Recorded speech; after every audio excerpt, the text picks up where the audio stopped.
Hey everyone, welcome to Latin Entertainment as we present Support Latine Businesses with our show, where we interview various businesses across Abya.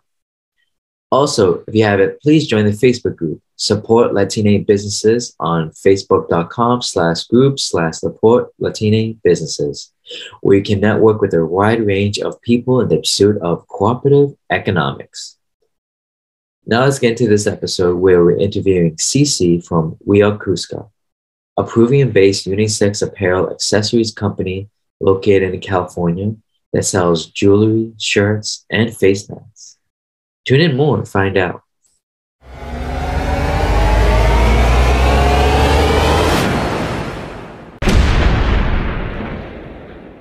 Hi, everybody. So, like I said, my name is Cici. I'm the owner of Are Kuska. It's an Etsy store that caters to apparel and accessories for Peruvians. Awesome. So please tell us some of the products that you're selling within this business.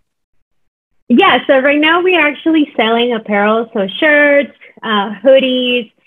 The business started with face masks, and eventually I got more into retail when it comes to it. So I sell shirts right now, and so hoodies are dropping in the upcoming weeks as well.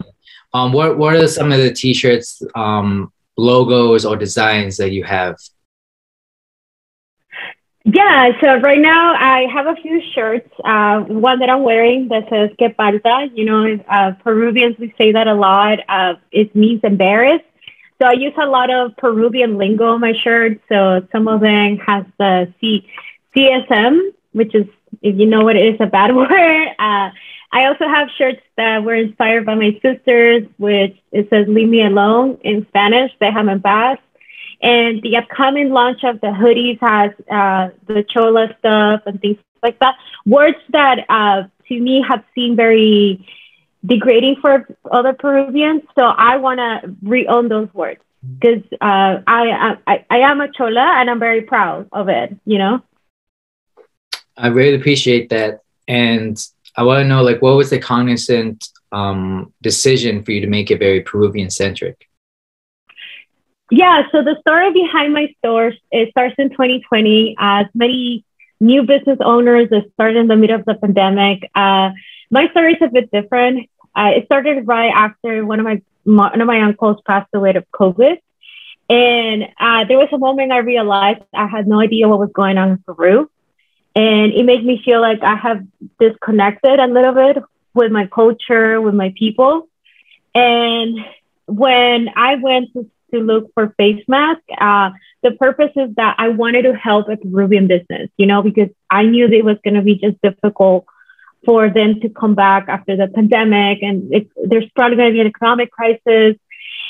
And the guy was a local artist in Lima, and he was making face masks, and I said, "Oh, I have this great idea. I would like you to make for myself and my family and some of my friends." And next thing you know, I was ordering 100 items, and things escalated quickly from there. And it became products are very Peruvian because I am Peruvian, and I'm very proud of where I come from. And this is the way I continue to be connected with my people, with my community, with the way I speak, my accents, and stuff like that. Throughout your experience with your business, what are some moments of success or accomplishments that you've encountered? Yeah, so one of the biggest success stories that I have is that I didn't start this business to create a lot of profit. I started this business to help Peruvians. So last year, a portion of my sales went to a nonprofit organization in Ayacucho called Huasi Esperanza. Huasi Esperanza is a organization that does rehabilitation therapy for children in Ayacucho, exclusively for children that are not close to the capital. And they suffer a lot in 2020. And we helped around with the help of some of my followers, some of the sales. We helped over 26 children to get therapy in 2020. So that kind of ties into our next question of cooperative economics. And, you know, what are your thoughts on this economic strategy? Yeah, like cooperating together, right? So something is funny because I was finishing a piece of of content, because besides my store, I'm also a social media manager. So I help other small businesses optimize optimize their social media and get more sales. And I was writing that, the most important thing I have learned from business is that together you could do more. And it comes with the name. So Kuska is actually a Quechua word that's together. So when you read the word, it's we are together, because together we could accomplish a lot. And in the beginning of my business, I was a loner, because I was scared of asking questions.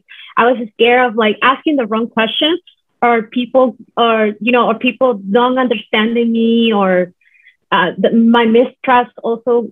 And I learned little by little that it's all in the community, And I met so many people in the internet that have different expertise and stuff like that have helped me throughout my business, and it has helped me to help others as well. Okay, and for now, what is it like to be able to speak both English and Spanish when it comes to your business?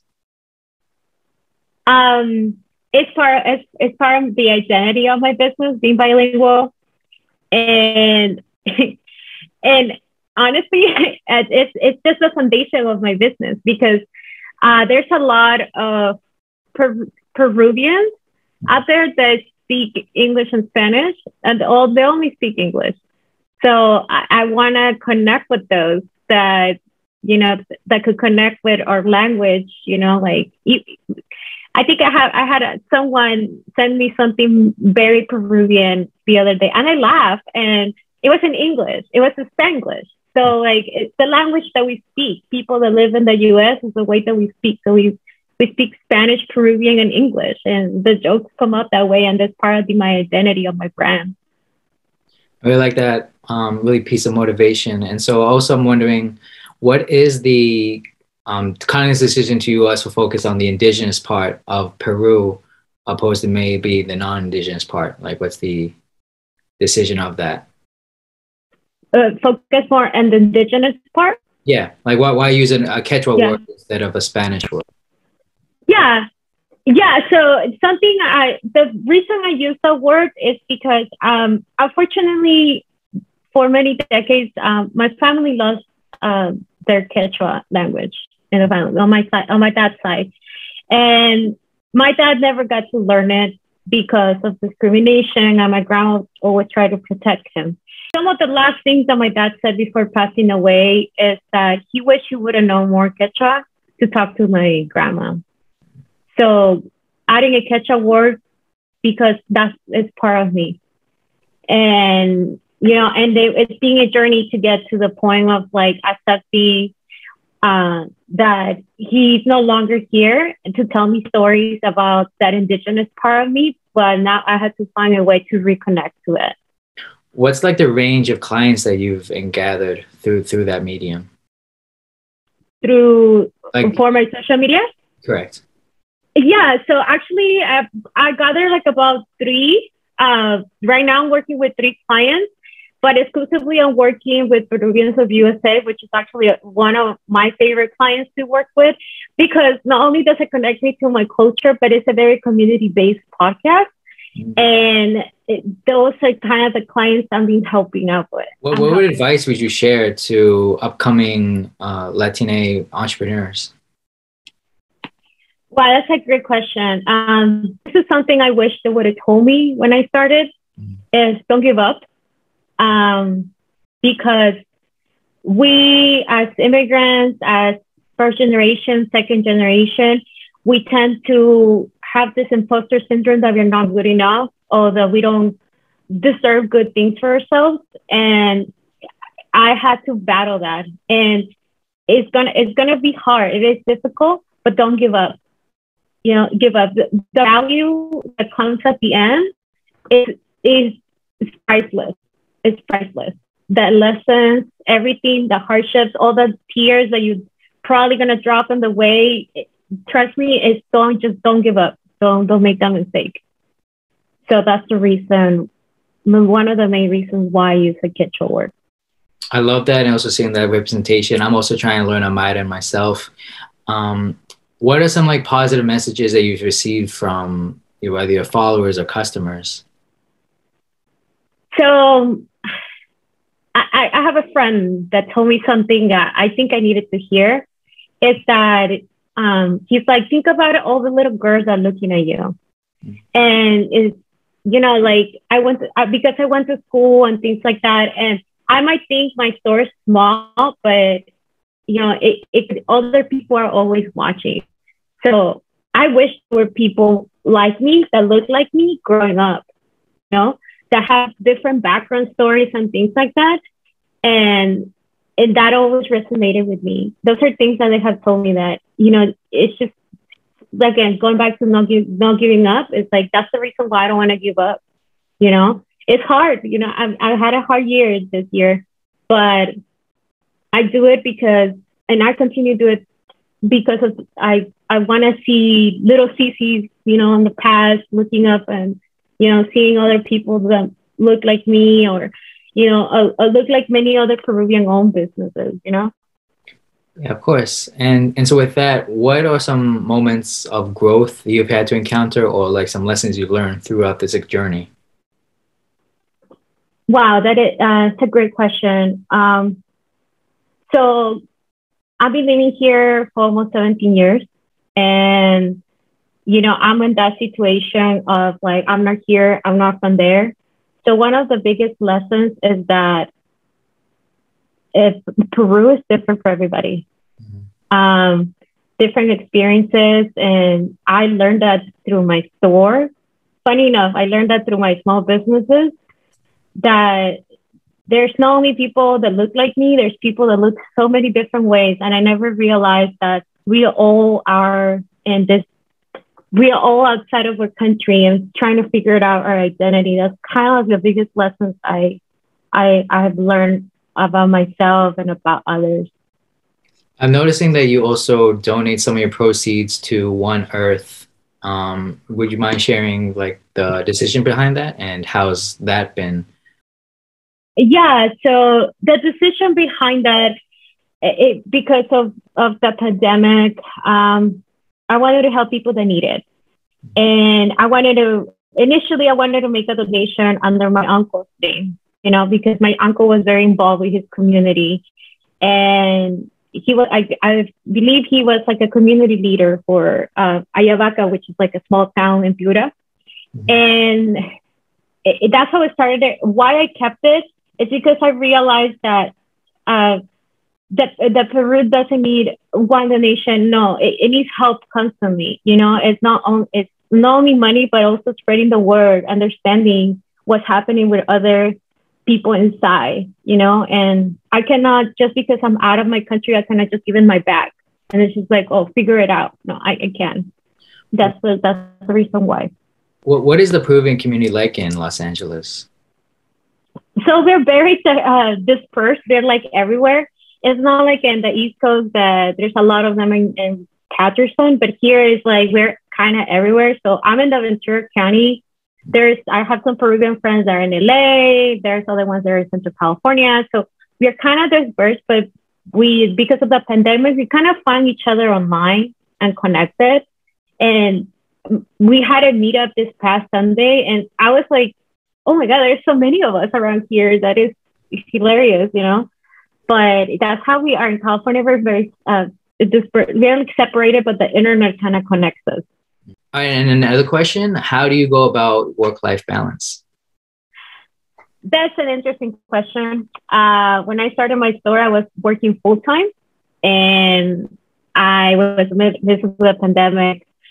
What I didn't balance it at the beginning. I didn't know how to do it because I saw my small business as like, oh my God, it's not giving me much right now because it's a small business. They grow slower, and it took a lower priority at the beginning. But then I quickly realized it can. So I had to, as much as I prioritize my work, I had to prioritize my business.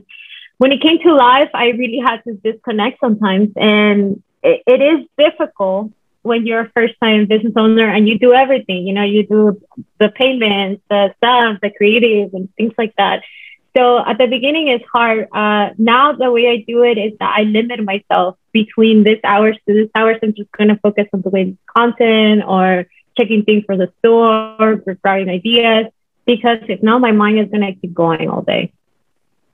And so also with that in mind, how is that in the context of California? Because in New York, we have like cold weather. We want to stay inside, and then, you'll go focus on whatever we got to do because it's not. So how is that in addition? Well, I'm very antisocial. I'm just kidding. I'm joking, but it's kind of funny because I do social media, but I'm also not very social. But I don't do a lot of outside activities, to be honest with you. But it's just sometimes I just have to feel the wind, honestly. When the pandemic started, I had to go out even for like 10, 15 minutes outside just by myself, just so I'm not inside these four walls. So, yeah, I mean, it's kind of the same, but not the same, I guess. And so where do you see We Are Kuska in 5 years? In 5 years? Oh, that's a great question. I would like it to be bigger, if I can make it bigger. I would like it to be successful enough where I have helped more nonprofits. I help maybe more children and things like that. Because at the end of the day, that's what makes me happy. It's not the money that I make or anything like that. What my business makes me happy is that it has a purpose. It has a purpose to help others. It's not only, I'm just gonna make money and start selling stuff. No, to me, it has to have more meaning. And in 5 years, I really hope I have helped more. Like I help 26, maybe make it 100 next time, make it 200 next time, So. I love that. And so what are the best ways to get in contact with you or see your business and so forth? Yeah, so my store is at We Are Kuska everywhere, in Instagram, Facebook, TikTok, everywhere. And you could purchase on the link in bio on Etsy and Etsy shops too as well. You can look it up as We Are Kuska, and Kuska is Kuska. For my other business as a social media manager, if you're needing help, with your social media, trying to get it together, optimize it, try to organize your stuff, you can find me as CC the Explorer, and that's double C, like Dora the Explorer, but instead of Dora, it's double C the Explorer. That's where you can find me, send me DMs, questions, and I'm going to be posting more useful information for business owners. And lastly, just a 1 minute, últimas palabras. What's your 1 minute speech to everyone to get to know you more about We Are Kuska and so forth? Okay, so again, thank you so much for inviting me. My name is Cici, owner of We Are Kuska, and I would love your support. Any apparel, any hoodies that we have coming up, you can always visit us in Etsy or in my Instagram page as well. Visit us. For CC the Explorer to help you out with your social media management tools, and hit me up there as well. But mainly, what I want to say is that together we could do anything. Together we can advance. We could break any boundaries, break any bumps in the road, and that's why we are. Thank you, Cici, for sharing. Thank you, Cici, for sharing and joining us today. For everyone at home, again, make sure you follow We Are Kuska and check her out online store on Etsy. Also, make sure you follow us on social media at Latine_entertainment and check us out on all our platforms from Anchor, Spotify, Apple Music, and YouTube. And get ready for our next week's episode.